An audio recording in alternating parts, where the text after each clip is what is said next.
What's going on, guys? This is the DeFi Crypto Alliance show where we're doing our best to be the bridge between our fellow real estate investors and entrepreneurs and the cryptocurrency world, where we feel like cryptocurrency is the biggest opportunity over the next few years.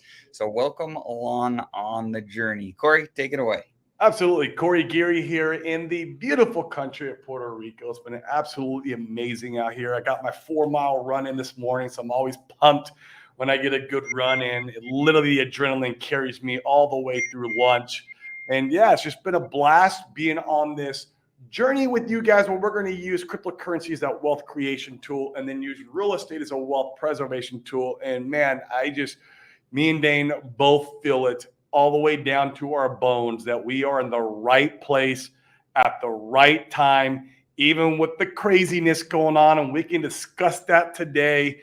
And it's just been an absolute blast because, when the deepest FUD and the darkest moments are upon you, that is the largest opportunity, in my opinion. What is that saying? It's always darkest before the dawn. Is that how the saying goes? Mm-hmm. And that's kind of what I feel like we are in our ecosystem, which, man, if you're looking for those mad gains, you're looking for 100x, and you're looking for just to be in the right place to create legacy wealth. I'm not telling you to buy anything because I'm not a financial advisor, but I know what I'm buying, I know what I'm doing, and I know what I believe in. And it's just a blessing to be on this journey with you guys. But today's open mic show, I love this show. This is the favorite part of the week. If you see the link there in the YouTube, come on in. I see Crispy here too. We've already got a couple guys coming in right now, but please come on in. Let's rap about anything and everything that's crypto, real estate related. We don't care. We just like talking about money. Absolutely. What's up, Brian? Glad to have you on this morning. Good morning, fellas. Good morning. Hello, gents. One of our regulars. Uh-huh. You okay? How you feeling? We're feeling good, man. We're feeling good. I think there's a lot of exciting things to look forward to, specifically with the Richard Hart case. In fact, I don't know if you guys were on the Spaces and Twitter Spaces last night. Corey texted me and I was like, "Oh, there's a great Twitter Spaces going on with the SEC stuff where people were investigating and talking through it." And let's go. In fact, maybe we go through some of the highlights, some of the points from that space, and we can kind of talk through them here. So there was a dude, I followed him on Twitter. He had some interesting talking points in his profile. He said he was a lawyer. Maybe he's a lawyer for the federal government. That's what I think. He's in here probing away to see what kind of info he can get. That being said, he was a lot more knowledgeable than than your average, somebody poking in and checking out the case, which was good. A few solid points that he made. The first was that, or not necessarily the first, but as they're coming to memory for me, they looked at the other cases from the SEC. The SEC has filed against other cryptocurrency projects and companies and things of that nature. And other than Richard's case and the case against Binance, I think in Richard's case, the word fraud was talked about, as mentioned 10 different times. I think in the Binance case, it was 13. In the other cases, it was like 2. So, take that for what you will. The alleged fraud is federal. That's a federal crime, or it's a felony to commit such fraud. And so, can you go and prove that in court? And I thought one of the really strong talking points was, in that respect, you would really have to go after intent. You would have to go and say, hey, can we prove intent that Richard set out to build these things to screw people and take advantage of people, which oftentimes is a hard thing to prove, or there are messages between him and developers, for instance, in the beginning saying, hey, we're going to build this thing that we could go and take advantage of all these people. Are there messages like that? Is there such a whistleblower with information like that. Everybody on the call or on the Twitter space had their doubts. I also do. I think I'd be a little bit surprised about that. Yeah, another strong talking point that he had mentioned was that, they had to convince a jury of 12 of, all of our peers that this fraud happened, and convince all of them to say, he is guilty of that. If you have one that does not say he is guilty, then it does not, it does not go through. So it was very interesting. Yeah. And being an attorney, and it's funny because I really felt like, I bought into the whole, if it quacks like a duck, if it acts like a duck, it is a duck.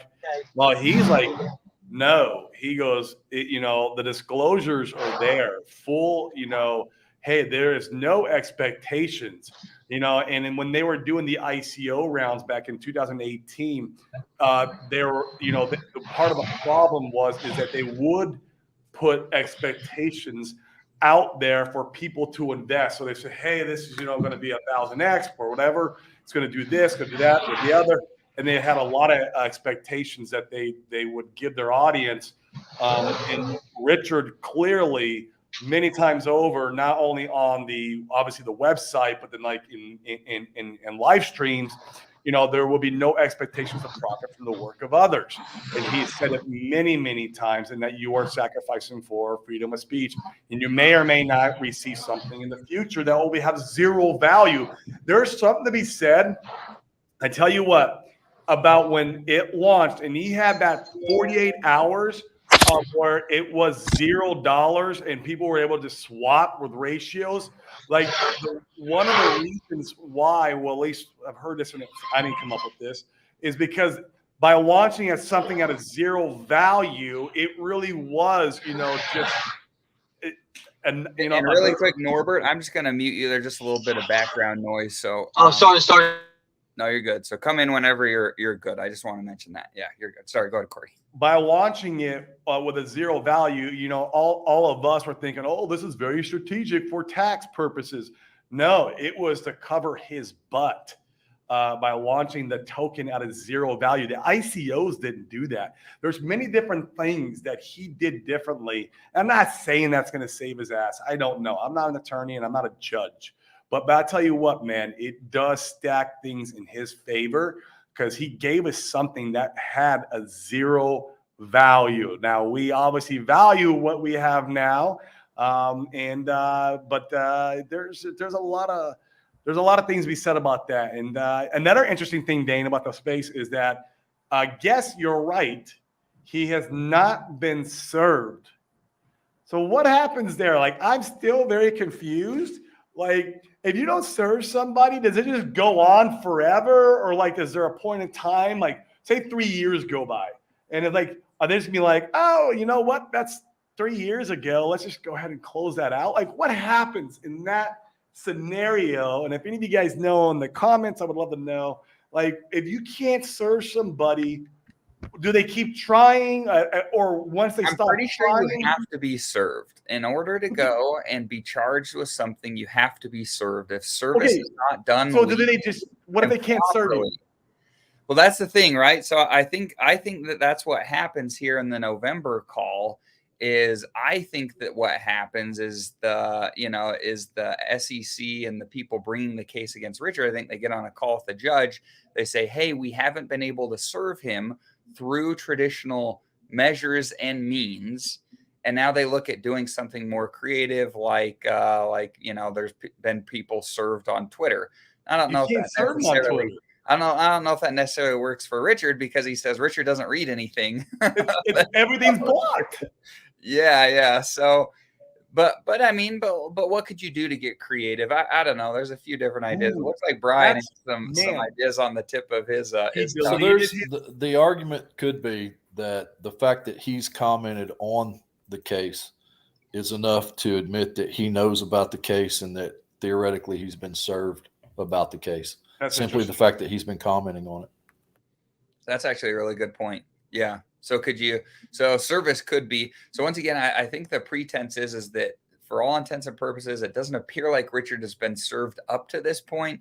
And I think that, like Brian just said, I think in November they could say, hey, look, like Richard haven't been able to serve him through traditional means, but obviously he's tweeting about it on Twitter. Let's go ahead and serve him through Twitter like they've done for some other cases. That's probably like maybe, but everything's blocked. You can't comment on his post. You can't you message can him. You can at him though. You can post something and you can at Richard. Doesn't matter if he's commenting about the fact that the case is there and he knows when the date is. If he comments on that, then he's aware of it. He's got knowledge of it. They can prove he's got knowledge that he's been served. But I don't think theoretically he's on the date or knowledge. Yeah, has he commented on the date? On his case specifically, right? He's commented on other court cases and other case law and made points about it. I don't know if he's made any acknowledgement on his. So it's like that could be debatable too. But I mean, I remember he deleted his Instagram. And just recently, Dane, me and you are in one of those private groups that Richard was in. And I don't know if you noticed, but he's no longer in that group. He deleted himself out of the group. So he deleted himself out of he left. Yeah, he left. Interesting. Okay. Shortly after you joined, I remember he was in there and then he's gone now. And I feel like he might have left all public groups for they couldn't serve him through that way. I mean, if I were Richard at this point, I would delete my Twitter, but I would just be like, peace, guys.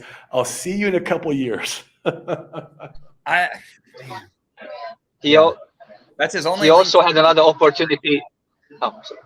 No, go ahead, Norbert. You're good. He also had a opportunity before to get away with the money, which he didn't do. You remember when he did the sacrifice? At that time, he made it clear, no expectation from the work of others. It's just a sacrifice. So if he wanted to rug us, the most legal and easiest way for him to walk away with those billions of dollars would have been at that time. But he didn't do that. He was just keep building. So all these things just doesn't make any sense at all. Any sense at all. Like it's like a full stop, end of the conversation. What are we even talking about here? The guy had a chance, he didn't do it. He's keep building, keep talking and educating, and now you're telling us that he was trying to rug us. If he wanted to do it, he could have done it ages ago without any consequences. And I agree with that in the terms of Pulse Chain and PulseX. I think the case there is weak at best. I think the Hex one is a lot more complex with the idea. I mean, the SEC is alleging that 90% of the buy pressure in the AA lobby when Hex was first around, when you could go and mint more Hex by depositing Ethereum, is that 90% of it was Richard recycling the ETH that people were depositing. They were depositing the ETH. It was going to Richard. He was then taking that ETH and he was recycling it over and over and over to mint more and more tokens for himself. And But how they got to prove that? Like, he's smart to use a mixer, and this was before the time Tornado Cash or any of these other mixers were even, illegal by United States standards. Like, how are they gonna find that? Like, he's not an idiot. Richard Heart is not a dummy, and that's why he's like all the time in his interviews. He's like, "Go check the chain. Go check the chain," because he covered his tracks because he knew other crypto guys, other crypto bros that do know how to do chain analysis will go in there and be able to pinpoint these things. But nothing has been pinpointed or proven, even by all these chain analysis guys. So because he knew what he was doing. I mean, I'm not saying he didn't do it, right? But like he's smarter than that, in my opinion. And I don't know that I really think that could be a very tough one. They would need some very strong blockchain forensics in like, can you track after something's gone through a mixer? I don't think so. I just don't think so. And I could be wrong. I don't know. So yeah. What do you guys think? Go ahead, Brian. Yeah, I think he'll win it, but I don't think he can just ignore it and it go away. I think saying I didn't get Most stuff you served isn't can't. going to work. I think he's going to have to address it head on. I think he will address it head on. But I think if he does that, I mean, personally, I think he'll win it. I'm not as familiar with the early days of Hex, obviously, as I am with Pulse and PulseX. I have no worries about those two. But I still think if he addresses it head on, I still think he's going to win it. But I don't think he can ignore it and it just go away and him play the I never got physically served card. I don't think that card will play. Agreed. But I think I'm telling you, the more I thought about this yesterday, I think the strategy is to be later in line than earlier in line as far as these cases are concerned. This is good. This is a good point. And you try to push it off and push it off and push it off and push it Yeah. off till some of these other cases ideally could get settled or completed in some form or fashion to have case law, so that Right. when your time comes, you can point to those and you could say, look at all of this new information, look at all these new cases, look at the case law that's been presented in those that should now apply to my case, and that's why we are clean. 100%, because anytime you have a discovery period about anything, whether it's a new, like this law should be, it's the case law that's everything. That's what they go off of. Like that's now the law. When the judge goes, okay, this is this, you did this, you did that, becomes the law for future reference points. And so that could be a very strategic play on his part, is letting some of these play out, because look how they've been playing out so far. It's definitely in the cryptocurrency's favor at the very least. Whether it's Richard's favor or not, that's debatable, but it's definitely in the favor of the space. And I think it's going to continue. You know, we're getting rid of dipshit here soon, hopefully. It'd be nice. Right. You know, that's also part of the maybe thing he's waiting for. Maybe he's waiting for the case law and dipshit to be gone. Man, he can then- probably and then delay Brian, it. And He Brian, can you're delay right. it, but he's not going to be able to just ignore it. No, But agreed. delaying it, I agree with you.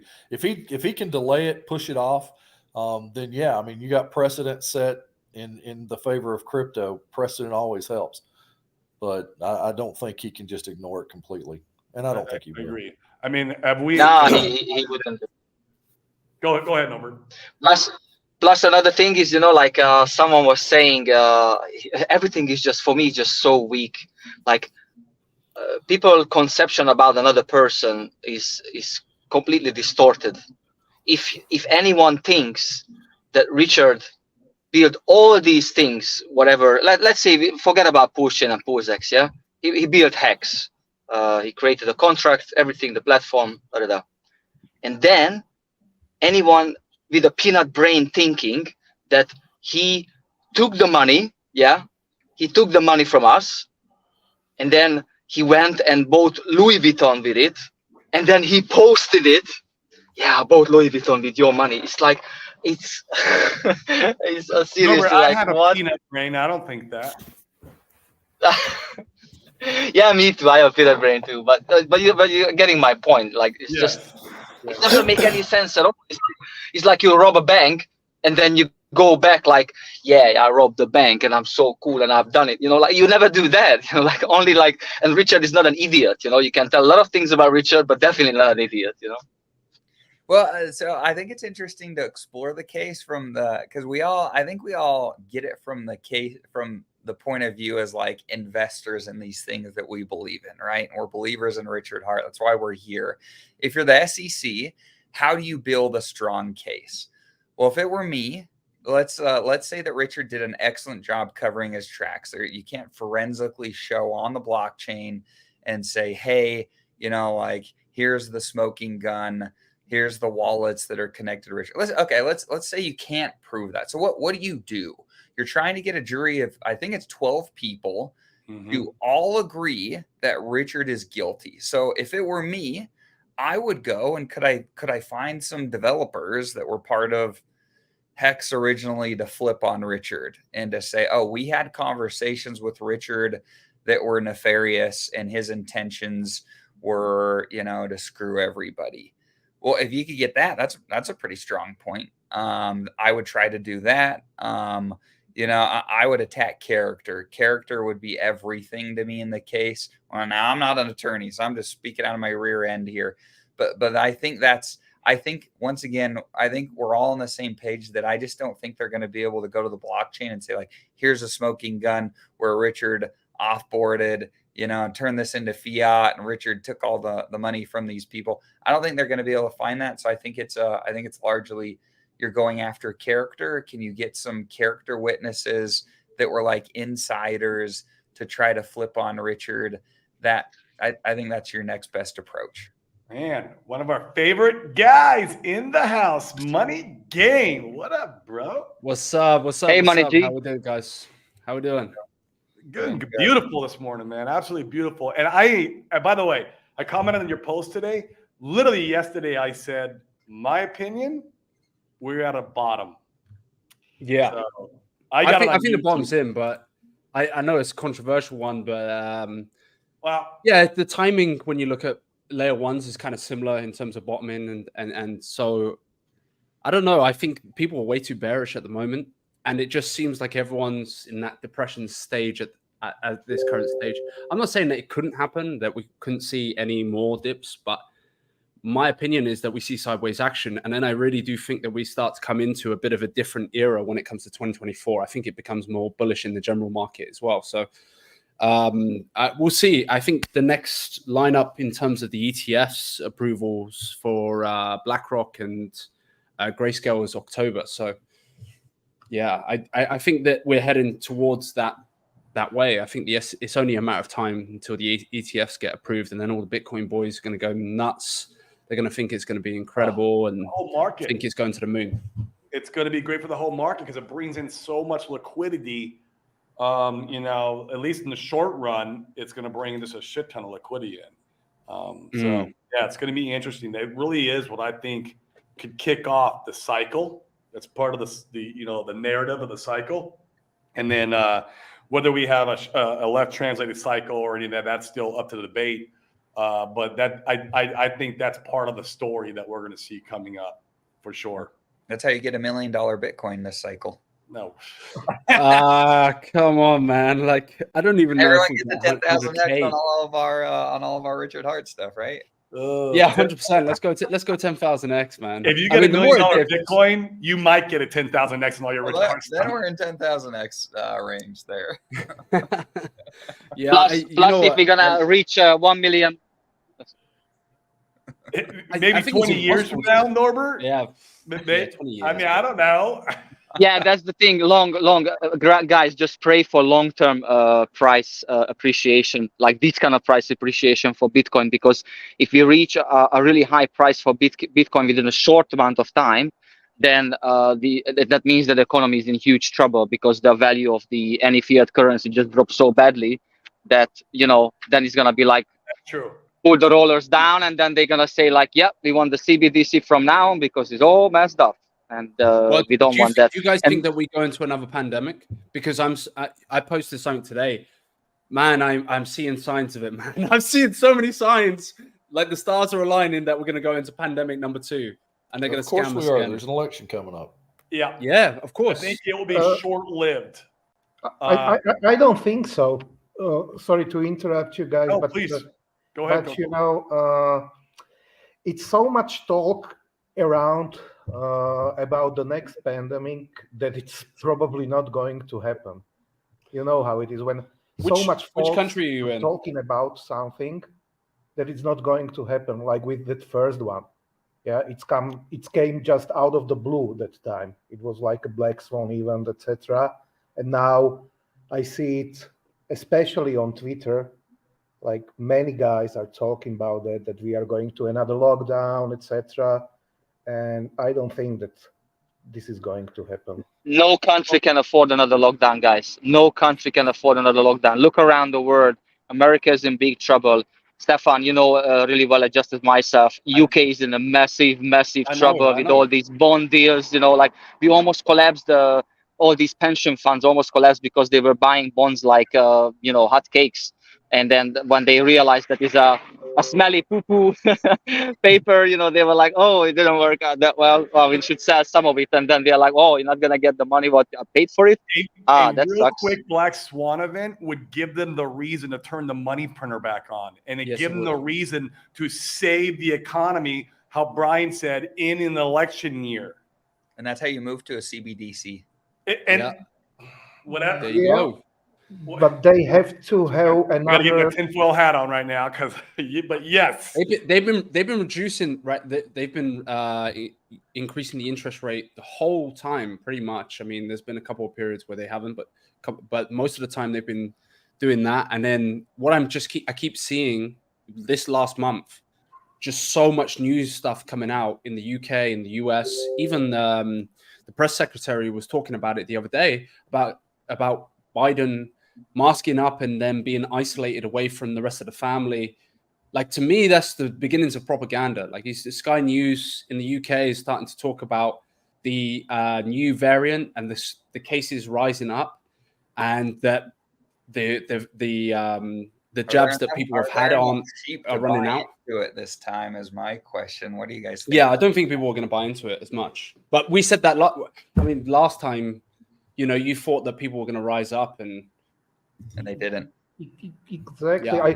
I think if they want to do something to jumpstart the printers again, they have to follow to another stage of creating fear. So that would do it. That's a lot of fear.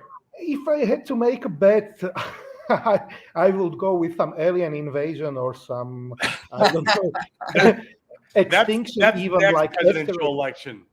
Oh, if we want to talk about alien invasions, Saving that one. how could you justify, weather warfare from nation to nation? Because that is probably the most dangerous form of warfare. To be able to adjust. Okay, conspiracy hack coming out here. Yeah, We But- all are.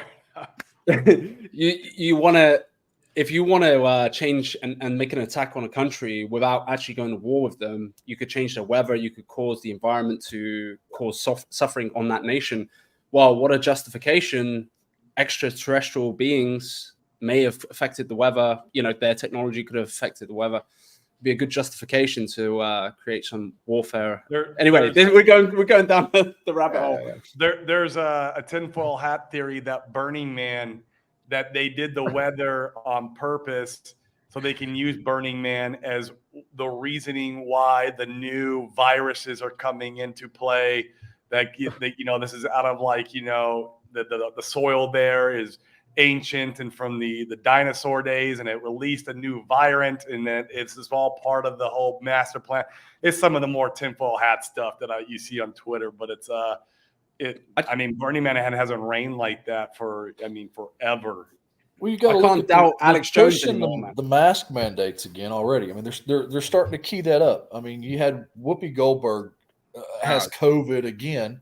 And she did an interview from her house where she's the only one in the damn house, but she's got a mask on. I mean, what kind of a nasty individual are you that you're the only one in the house and you need a mask?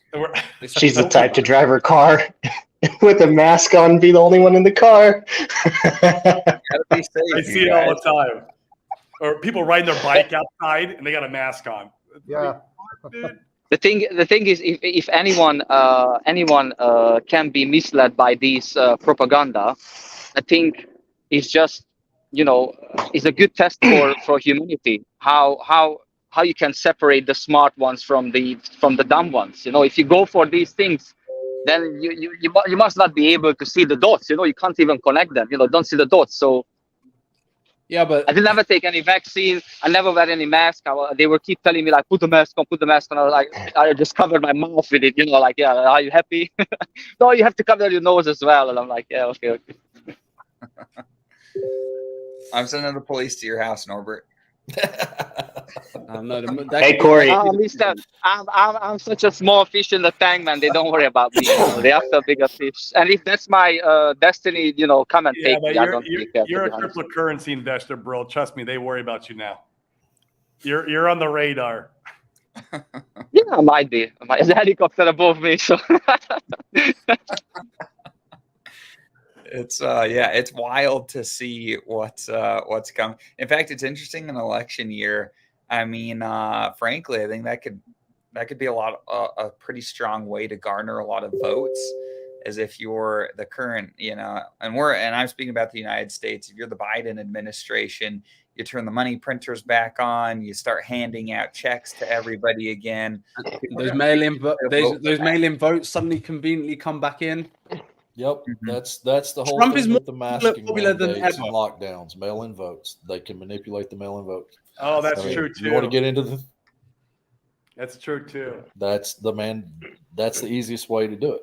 Is through a Interesting. There was lockdown and a mail-in video votes. on Twitter when some people are pulling in like suitcases, and then they said there was a burst pipe in the voting counting office. They had to send everyone out, and then suddenly like 4 guys showed up with some. Have you seen that on Twitter with some suitcases? And then the lady on the video is like, "You see that person is going to the table. Why is he in that room anyway? Like they shouldn't even be there." And then they started taking the votes out from the bag. And if anyone, I don't know if and those then another videos are thing- still floating around, but the Detroit County, I remember they sent everybody home at like 11:30 or 12:30 at night. And sure enough, like within a half hour later, there's on security cam footage, there's a van that pulls up and they start pulling coolers out the back of it, wheeling coolers in. And it's just like, you can see they did this for multiple nights in a row until they got the numbers they needed. Wow. So, I mean, so this what do you is like? a conversation on Rumble, man. Yeah, probably so. So here's the question that I keep thinking over and over in my mind is I think that, regardless of where you live and what your political stances may be, I think it's pretty clear that there's corruption, blatant corruption across the world right now at very high levels in the government. I mean, what's to be done? That's the thing, is I think everybody feels like something's wrong, but what's to be done? And I think that's the hard part, is most people are like, but I don't know what to do about it. Hexaco. I don't know what we do here in America, because it seems like we're so absent to change. I will say, at least the European nations, some of them, when there's corruption, they do reach a boiling point and things do change over there more faster than we do here. For instance, I know some of them went back to paper voting because they couldn't, the issues with what was the software that we were using to count the votes. And, there's notorious issues with corruption in that software, and it doesn't add up. So I'm not going to get into the voting stuff if it is going to do stuff to your channel. Well, we're probably already shut down now. It's already like shadow ban. Money Gang will have to come on your channel from now on, because we just sabotage ourselves. Yeah, it's tough, isn't it? Like, I don't know. It's just there's a lot of this stuff, and we can't talk freely about it, unfortunately. It sucks. Yeah, it really sucks. We're in trouble with crypto when we're placed along the same nations for privacy. Concerning the nations are Russia, Belarus, North Korea, and the United States. And you're like, oh fuck, we're so screwed. We're in so much trouble. Yeah, there's some major issues, but I think more of the crypto guys are into it because most of us are, I would say, like anarchists / how do you call it? Rebel Cyberpunks. Capitalist types. Yeah, that type of slightly more sophisticated. Yeah, maybe. We'd rather meet on Battlefield of Ideas. We like debate. You're going to say, Corey? We debate. Oh, sorry. I'll just say, Norbert, speak for yourself. I have a peanut brain. I already told you, man. I follow But we know, like, okay, so does anyone not know that BlackRock's going to be buying up most of crypto and they're 4 and 5 Bitcoin miners, right? Like, I think everyone in this room right now knows this fact, right? So the average everyday individual is just thinking about their day-to-day lives, how they're going to pay their mortgage, how they're going to afford, the cost of living. And they don't care. They really don't give a damn. They're more involved with TikTok and watching what's going on for 5 seconds than really understanding or evaluating the world. So I think that people in the crypto space, you have to take a lot of time. You watch the stream and it's like an hour-long stream. You have to focus for that hour to pick up some nuggets that might be 5-10 minutes long. So I think most of the guys who are in that, they're thinking outside the box. They're thinking about the broader implications when it comes to affecting the world. And that's my theory on why people are into conspiracies within our space. That's a good point. Yeah. The funny thing is, But it's also might be a necessary evil, like to help the humankind to realize what is really going on, and because even myself, thanks to crypto, I know all about these things. Before I was like a consumer, I woke up and I was like, yeah, okay, let's brush teeth, let's go out, buy another shoes, check out some chicks, eat something, and then go to the gym and watch a movie and then call it a day, like see a few people and that's it. But now, now it's like it's a completely different level, seeing all these details. And if people will come to realization what is really going on, I couldn't care less, like how many other properties these politicians want or how many more control they want, because the force is always in balance. There's always good and bad. It can't just be like bad all the time. Otherwise, everything would be like black on the streets. Everything would be like always killing on the streets. It's just it has to be a time, a point when certain individuals going to reach a point and they say, you know what, I don't care that you want to create another lockdown. I can't afford it. Do whatever you want. What do you want to take from me? I got nothing to give you. So whatever. And then the smart ones, and who's got the wealth, like Corey and like a few others in this room. I got not much, so take whatever you want from me. But you guys, what to do. You just have to watch the. I always call that guy. What's his name? The one with the glasses. I forgot his name. Nomad Capitalist. He always tells us guys what to do. Like buy a property in this country, get the residency in that country. So there are countries where you still have a decent living circumstances. And watching the news, to be honest, none of my particles want to be in the US right now. Have you seen that? What happened I think it was in San Francisco, when a young group of young boys went to these shopping malls and then with hammers and they took all the Louis Vuitton bags. They went to another department store. They took, I don't know, watches and whatever, and then they were parked in front of the shopping center. I'm sorry. What is the security guy is doing? Is he on a lunch break or what? Is the cameras are not working? Is he got a sore thumb so he cannot press a button on his phone and call the police? Reaction time. I used to be a soldier, we had to follow a timing. When the call out came, by 5 minutes later, you had to be dressed up and with all your gears. 10 minutes later, you had to be on the truck. 20 minutes later, you had to be on site. So, if Hungary, which is a very small, tiny country with a very small budget, can do these things, I'm sorry, but what is the SWAT team in a situation like that? What is the the police force? Yeah, because you look at something like that, I think all of us here, like if it was your store, it's probably pretty clear the actions that you would take. I think the problem that a lot of people are feeling right now is, for some of the people that have taken actions, there's been store owners or security people that have been sued or fired because they took what felt like was appropriate action. And it's just such a strange time. To your point, Norbert, like at what point would the masses rise up and take change? There needs to be like a force for good that directs the energy to do certain things. Like, for instance, Brazology says here, like, this is an interesting idea. We need to all stop paying taxes en masse. If you felt like that was the solution, I mean, there needs to be. Have you guys seen the video? It's like, I think I saw it when I was back in college in a psychology class. There's this outdoor event, and there's one dude that's dancing his pants off. He's just going for it. That was Richard Hart, bro. You don't remember that? Right. In his younger days, he's going nuts, and he looks kind of funny, like the way he's dancing. Like he looks kind of funny, and I initially in my head, I'm like, what is this guy doing? And then you see, and then you see another person join, and then 4 more, and then 5. Then all of a sudden, it's this giant dance party that this one dude created, and it's this social reaction because he was the leader. He led and he showed, hey, this is the behavior to exhibit here, and if you want to come and participate, then it grew. And I think you have to have that. So what is the reaction?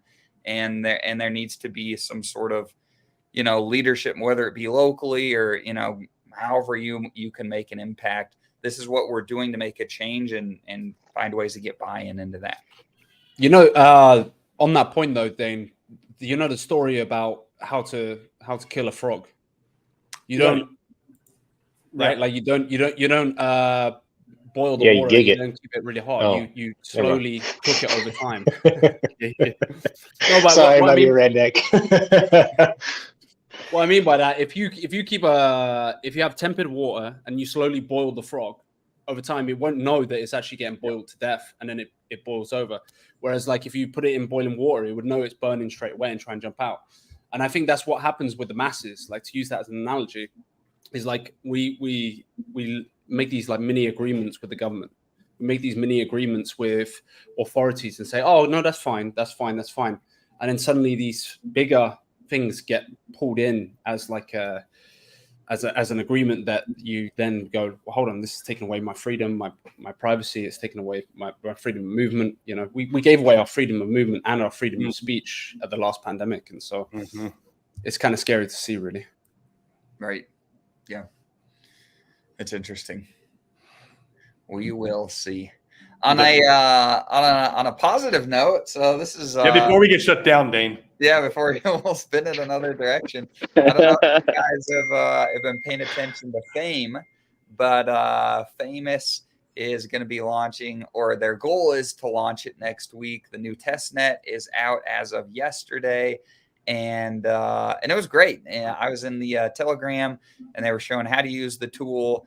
And Dylan's awesome. Dylan was in there, and he's trying to liquidate everybody and do all this craziness, which is fun to watch. And I'm watching, and I'm thinking to myself, okay, like I know for a fact that if I go in and try to manipulate the markets, I will lose all of my money. And so I was trying to figure out how can I actually use this tool in such a way that that it's useful for me. And so, of course, you can go and stake your tokens and earn a portion of the fees that are made from that protocol. In fact, to maintain a short or long position, you pay an hourly fee to have those open. So the fees could be pretty dramatic relatively quickly.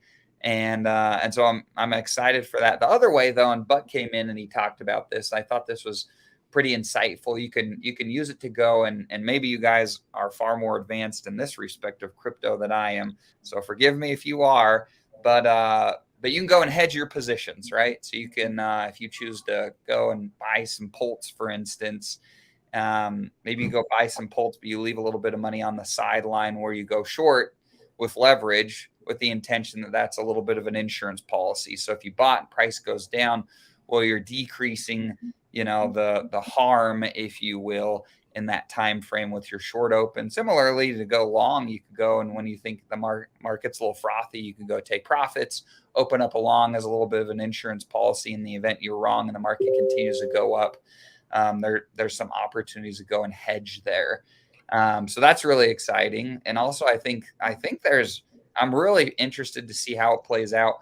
But the opportunity for big guys to come in and play whale games where you could go and short the market and then go try to sell it down while somebody else is longing the market and they need to buy it up and they're trying to get fees from their PHLP. I think it could introduce a lot more volatility, which frankly I think we need right now to bring in more eyes, to bring in more interest, to bring in more excitement.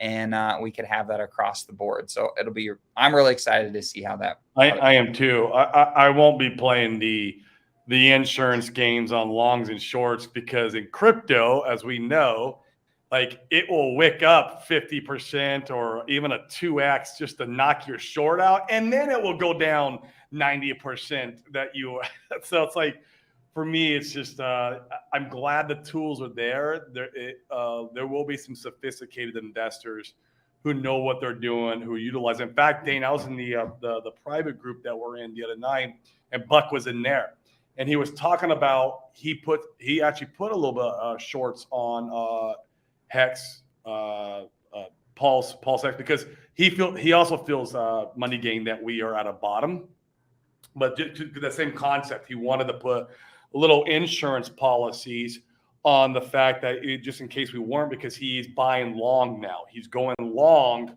and he just wanted to make sure that, for some reason that he's protected. It's a great tool in that sense if you really know how to use it. It's just, for me, it's still, but I'm glad it's there. I want to participate in one other factor. I also hold the coin, which but I want to put a bag on the other side, the PHLP. That really fascinates me because I used to be a blackjack dealer for about 16 years, and I got to play as the house, and I know and I saw everyone else lose their money and and I was like, now with this protocol, you actually get to be the house by having the PHLP token, where 95% of all traders get wrecked. And so over the long run, you should do really, really well holding and staking the PHLP token. So I will be putting a chunk of money. It's not financial advice. This is what I'm doing, guys, just to let you know. Not financial advice, but I will be putting some money in there because I love that idea. I love the idea of being the house. I always love it because the house always wins. Is Buck still planning on a total of 9 airdrops for the FUX token? I remember that. That was his original claim was 9, and I think we're at 4. Yeah, he slowed down. Yeah, Paul Sachs because of the stupid SEC FUD that came out, all the craziness that went on there, and gotcha. I don't know if he's still planning on 9. I don't know that, but he is planning on more airdrops. One of the airdrops, though, that's counted was probably on the fiat launch. If you went and staked your fiat tokens, you would earn about 5% in FUX. That's to bootstrap the protocol. It really has nothing to do with the protocol as far as like the yield is concerned, right? And he did that to try to get people to come in. It worked. I staked. Yeah, I did too. I totally forgot it. That was even a thing. Yeah. Yeah, so that's probably, he might consider that as one of the airdrops. I don't know, but yeah, I know he backed off a little bit just because of all the SEC stuff. In fact, I think we would have had fiat or even fame even quicker if it went for the SEC stuff going. I mean, we want the volatility to kind of, but he really feels like we're kind of at a bottom too. So, and then we got the Oracle coming up, which we should have this month. And I know that because PulsePot, which I also sacked for, is coming out on October 2nd.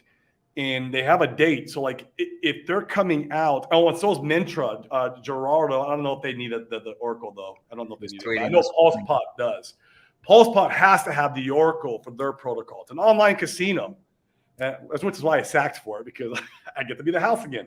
But, like, I know they need it. And so if they're so certain on October 2nd, I'm thinking the Fetch Oracle will probably launch sometime this month, which would be really cool. Touching back on Briz's point. If you look at the sorry. Oh, you're fine. Go for it. No, go ahead, Paul. Okay, so you mentioned earlier, Paul. I'm really glad that. Just real quick. Okay, just real quick, because I got to go here in a second. Touching back on Briz's point of we should all stop paying taxes. What's happening? Paul Sachs. No. I'm not saying anything on that. Nope, I'm not saying that. But if you remember right, what actually kicked off the 2021 bull run was the Wall Street bets, was the GameStop. And if you go back and see when GameStop started, that whole thing, even though we all found out about it really late December, January, that whole thing really got going about July to August for the guys that were around in those forums. And that was all community driven. And the same thing kind of happened this last spring we saw with Bud Light. It was all community driven and people were just pissed off and fed up. It's kind of happening again with Liberty Safe. Oh, hold on. Okay, it's kind of happening again with Liberty Safe. I bet that this is what will start the next bull run is going to probably start from something along those lines. It's going to be just community driven again. What's Liberty grassroots? Safe? What's that? What's Liberty Safe? Liberty Safe is a company that was heavily marketed at conservative platforms from probably like 2009, 2010 onward. right around when Obama got in. And I mean, you just saw it on Glenn Beck. All the major conservative platforms were all pushing it for years and years and years. And so there's tons of people from that side of the aisle that bought these safes. So they went and arrested a guy. They claimed they got this guy that was at January 6th. They went and arrested him because they were able to identify him by 3 notches on the top of his ear. I'm not kidding you. It's like, what kind of identifying marker is that? Liberty Safe turned over and disclosed that they have master codes to everybody's safes. They turned it over to the FBI without a warrant even being included, without them even asking for a warrant. Oh, just look it up on Twitter right now. I saw it's this. huge. Most people made like big purchases. They were canceling purchases straight away for the safes. They were just like, yeah. So even if you go onto the website right now and you say, "Oh, I want to delete my codes from there," they still have the codes. They can still turn those codes over to the FBI for your safe. Oh, It's ridiculous. wild. Yes. Yep. Wild. I would suggest looking up the quartering. He has a couple good videos on it right now Yeah, I'll look it on up. YouTube. No, thanks for Yep. sharing, Paul. You're welcome. Go ahead, Norbert. Yeah, just going back to Fiat and Famous and stuff like that. If you look at it, guys, it's See you really guys, I'm well. People, See you later, buddy. All the best. If you look at the whole system, it's really well organized and orchestrated because it's coming out step by step, slowly. You know, you get a little bit of airdrop here, then you get a new function when you can, stake, then you can short, and I'm kind of against this let's not pay taxes at all, because then we would create chaos. Then there would be no street cleaners, there would be rats everywhere, and stuff like that. So that one again has to be some sort of balanced way. But I strongly believe it's all about education. We have to educate ourselves how we can make the most amount of gains in our life, how we can make the best investments, and how we can reduce our, on a good way, a fair way, to pay the least amount of tax and then still have a happy life. Because if I made money, okay, it hurts when you have to pay 20-30% tax, but at least I made something. So I have something to pay money. If I don't make money and sitting at home, I don't want to pay tax. Okay, fine, you didn't pay tax, but have you made any money? No, you didn't. So that's another thing. But for example, this Famous and other things for me is like a modern monopoly. If you learn the rules, if you go and play around with it, every day I sit down, not for too long, but like half an hour, and then like, okay, next time I'm gonna claim the rewards. What am I gonna buy with it? Which bag of mine I wanna pump a little bit more, or should I buy a bit more pools at this time? Because if you're compounding the yield what you're earning and putting back and add a little bit extra on top, then you have a compound interest, which is is extremely powerful. So I think we should just learn more about it. And then now Famous and Fiat comes out, and then you can take a loan. You can put that loan into another protocol, earn some yield on it, and then pay off the fees, because that fees is much lower. If you look at the numbers on Fiat, for example, if you want to borrow, I think it's like 6%, if I can recall it correctly. I'm not 100% sure, but let's say 6 or 10%. Look at any other protocol within this ecosystem, they can generate at least 20% yield. So you can open a node validator, you pay off your loan, and then the other half you keep, or you invest it in something else. Yeah, that's a fair take. So we just have to play with it more, dig deeper, and I'm sure it's gonna work out well. Yeah. And it's pretty cool. Let me share my screen here. Guys, I wanted to ask you about your opinion back to the ETF. Once it's approved, what do you think? Sorry, guys, I have to leave as well. I have something booked, but very nice to see all of you. Very nice to meet you. Sorry for interrupting, but yeah, I gotta go. All the best. See you next time. We start marathon. Okay, go ahead, Coco. Koco. Okay. Well, I wanted to ask you about the opinion. What do you think? How will the overall crypto market look like once the ETF gets approved?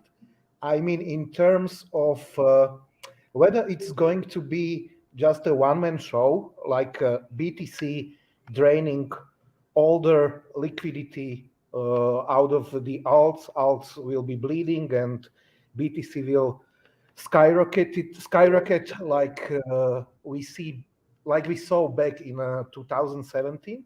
Or do you think that the whole crypto market will just rise up?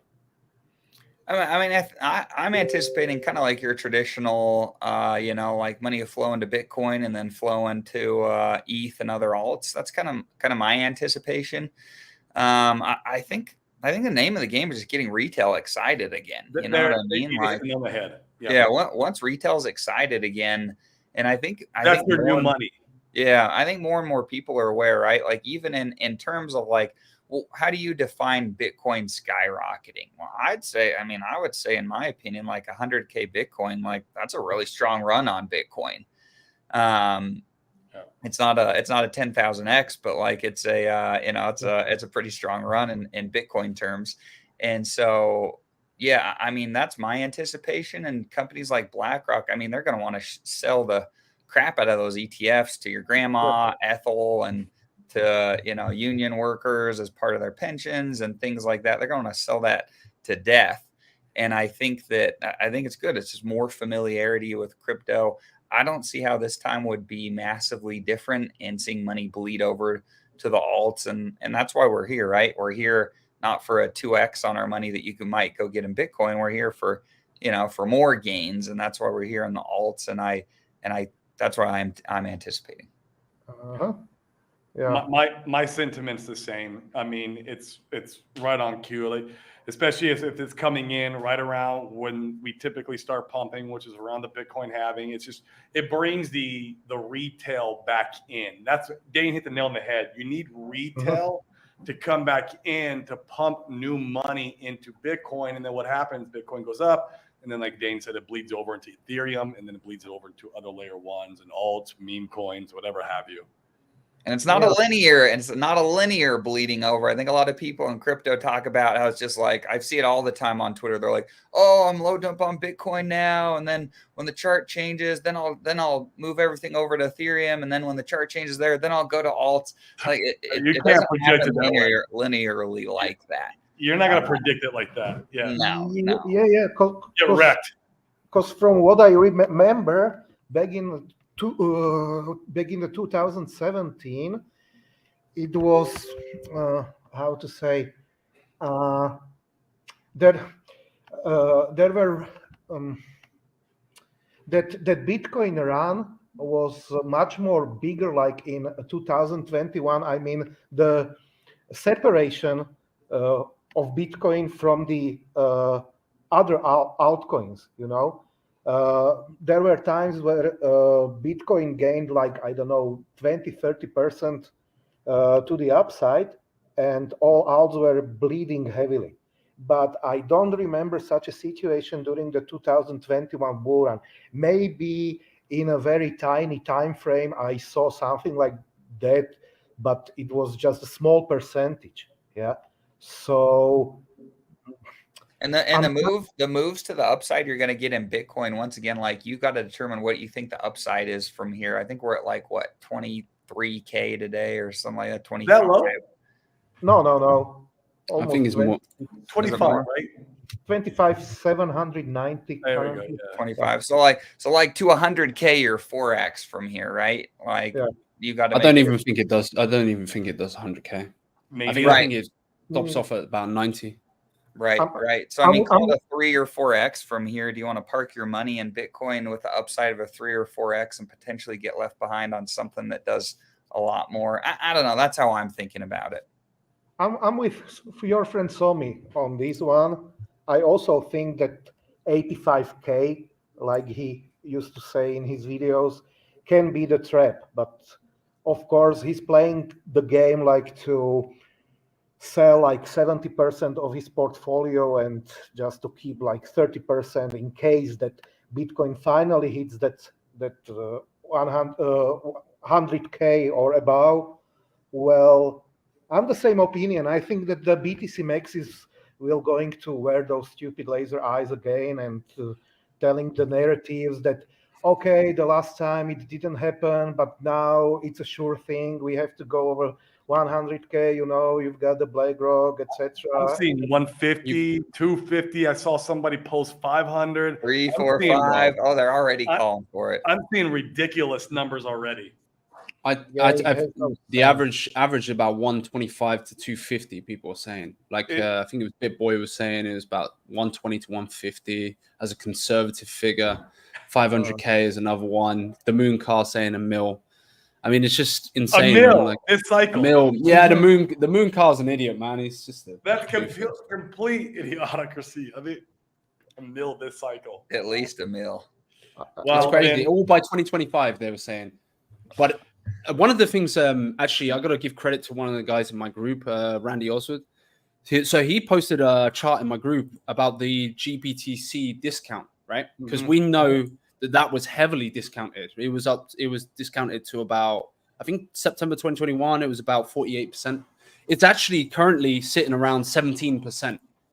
So the sentiment's really changing when it comes to the GBTC, the grayscale. Yeah, I mean, that was one discount. of Richard Hart's talking points a lot before he got muted, or before he muted himself, was that the bull market wouldn't return until the GBTC gap closed. Until that gap closed, you didn't have a bull market.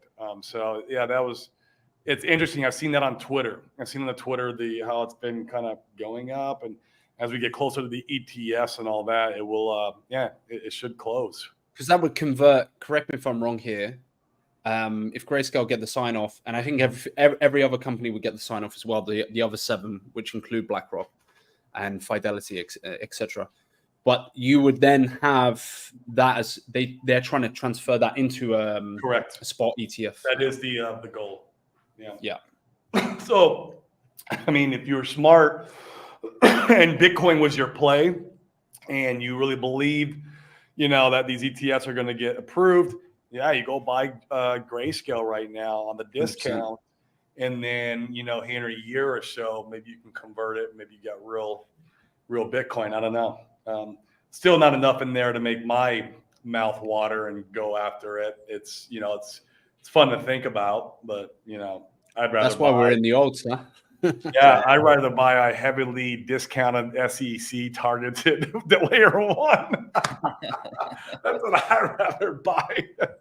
Always remember, we're not the only ones, right? We're not the only ones. Oh, There's man. few others that the SEC are going after. So this is true. This is true. There's a lot of them. Big. There's a lot. There's a lot that they're saying. Yeah. So that list. And they've already taken 2 L's, right, recently. So 2 big L's. So let's. Where do you see Ethereum, guys? As a 10K? top in 10K? Yeah, I reckon 10 to 12K. About that. What do we hit last cycle? Was it like about 5K? 4.6. 4.6 is what it was. 4.9. 4.9. Right? So you can almost call it 5. It faded people out who thought we were going to 5. That's how it works. So maybe it's like we hit 9,800. Because the market likes to, trap people who have anticipation for something higher. That's how people get trapped. That's why you have to have bottom or top buyers. You have to have it. It's just that makes a natural, healthy market. So, The ETH maxis are definitely going on the sentiment of 15 to 20K. 20K. Here we go. Yeah. ETH. But the problem is, right, if they don't shard the network in time, which they probably won't, because we're very close to it, and it doesn't seem like it's on the roadmap. And I know that they were meant to do it with the Shanghai update, all of that. They were meant to do some form of sharding, but they will just dump off the price to bring the gas fees down, right? Like they did the last time. The Ethereum Foundation at the top just dumped the price down, and sold a crap ton of ETH. a resident Bitcoin bull says 120 this run. a resident Bitcoin bull brizology. Let's do it. It won't do 9. It will do 90K. I'll put a bet on Bryceology if you're up for it. Let's do it. I mean, Brizology, we hope you're right. Like, I hope it goes to $1 million, like Moon Carl says, because I'm telling you, Paul Sachs would do its 10,000x. and Mr. Westcott Crypto can be happy. Oh boy. Man. Yep. So cool, Yo, guys. he's been shooting from the hip, man. I swear. I love the guy. Like, man, Wish him well. Yeah. I wish he would have just went a different route with his the commentary and the Twitter stuff. I love that he does produce a lot of value to the ecosystem with his music, you know, and his show. But like, man, he's the toxicity now is just, I don't know. That's yeah. Yep. So you guys still thinking, you know, there's the two rules of thought out there. One of the next run being a little bit shorter, happening sometime next year at the top. Then obviously the other one, the top being around September of 25. You guys still leaning more towards the next top being sometime next year? I am. You really want to just keep your thumb on the pulse on the S&P 500. That's where you're going to really want to watch and see what's going on with the rates and going on with all that. Obviously, if we have another pandemic, you know, that turns the money printer back on, so that might prolong it another year. Like who? I mean, that could do it. That could run you into. But usually, when they start printing, that's when the market crashes. It's in the time where there's not if it's a pandemic induced money printer. Look at COVID. Fair. That's fair. You're thinking when from just natural market cycles, but a pandemic money printer situation could potentially take you into 2025. Right. So we need to look at all those factors. But right now, I'm right in the camp with Sami. There's another guy who does a lot of great content. Me and Dana's showing his videos here on the show is Colin Talks Crypto, and he does a deep analysis on a lot of different data points that really line up, showing that it could happen, you know, somewhere in mid 24, that which would line up with the S&P rolling over.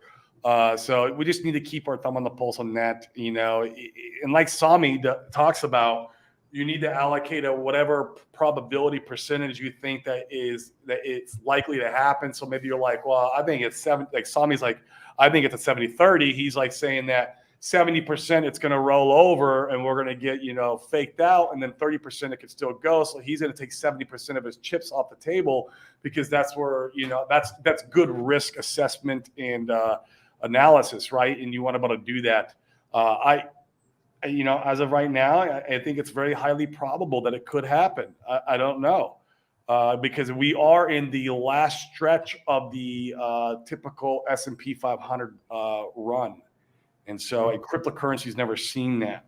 So it's, yeah. I'm having a hard time seeing this scenario without a pandemic where the economy stays strong enough into 2025 to do a traditional 4-year cycle. I don't think it's going to hang around that long.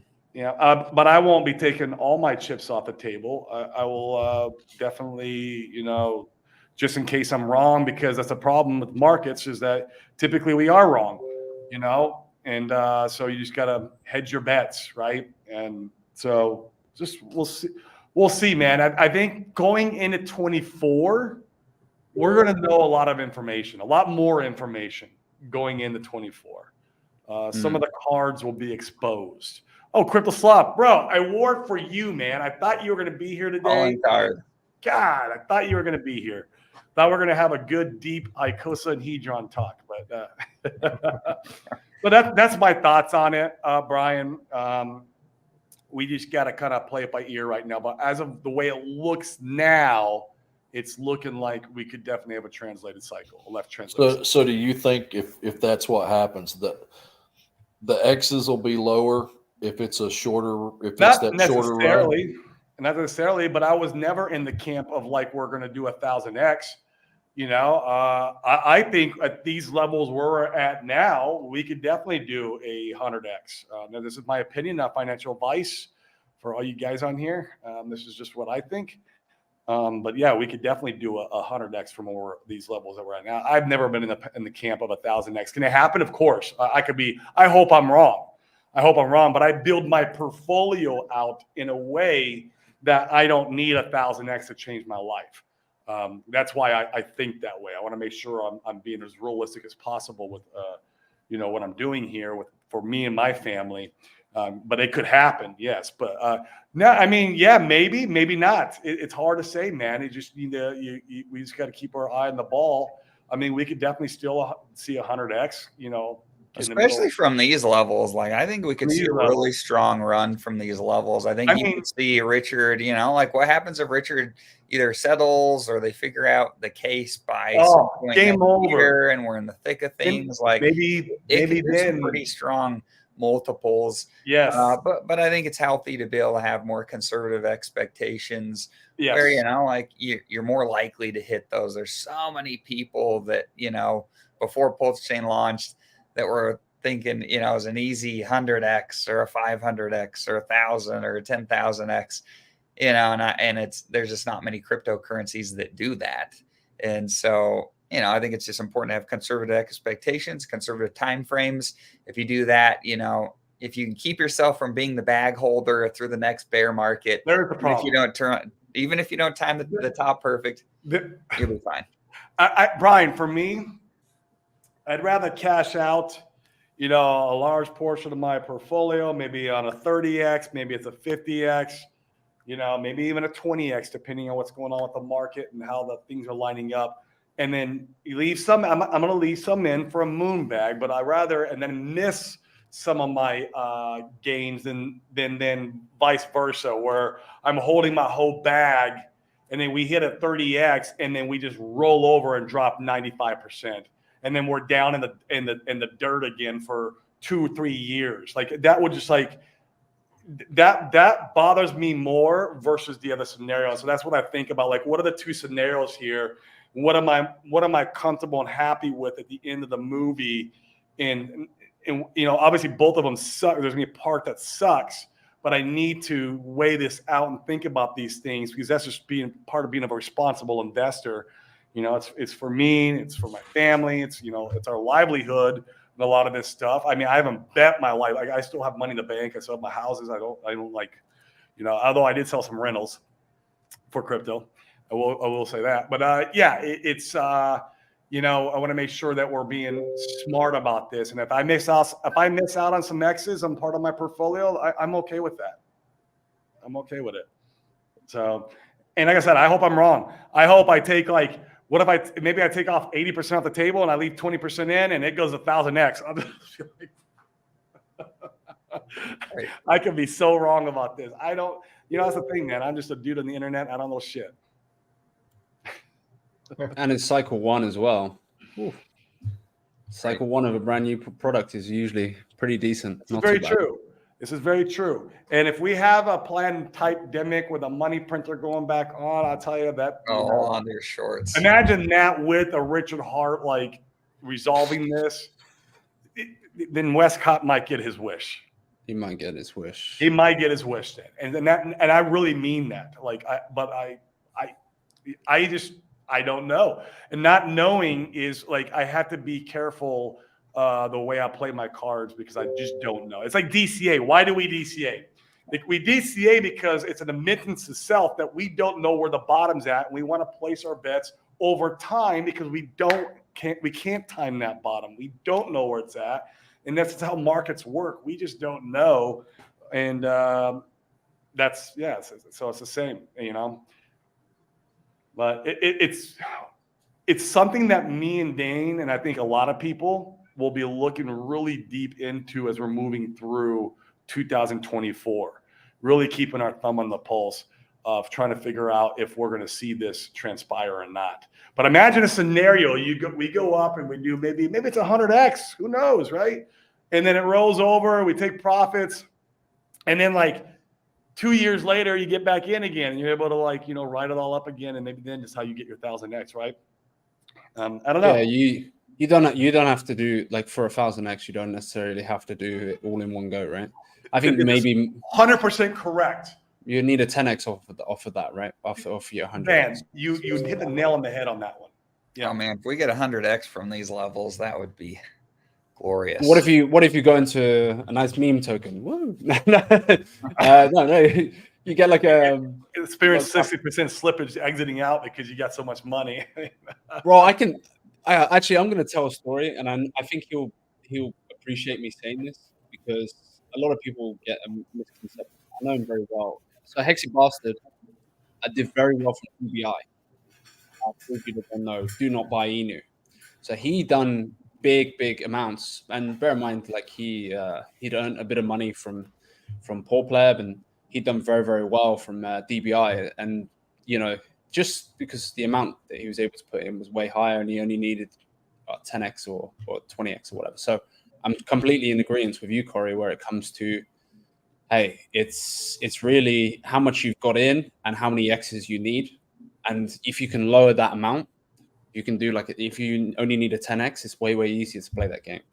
It is, and you can keep playing now too. It leaves you with capital to. I mean, you don't mean you got to leave. I mean, unless the market's really rolling over, I would leave for a little while. But yeah, it leaves you the capability to still play the game. If you get knocked out and it rolls over and you lose 95%, man, that's gonna suck. Yeah. Agreed. So, yeah, that'll be fun.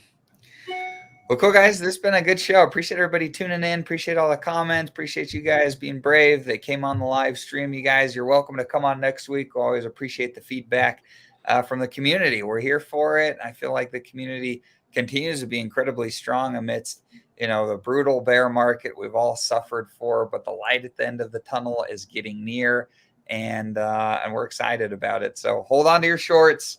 It's going to be fun next year. I'm telling you guys, or that's my anticipation. And it'll be, we're here for it. So smash the likes on the outside or on your way out. Smash the likes, subscribe, all that stuff. We're here to pump everybody's bag.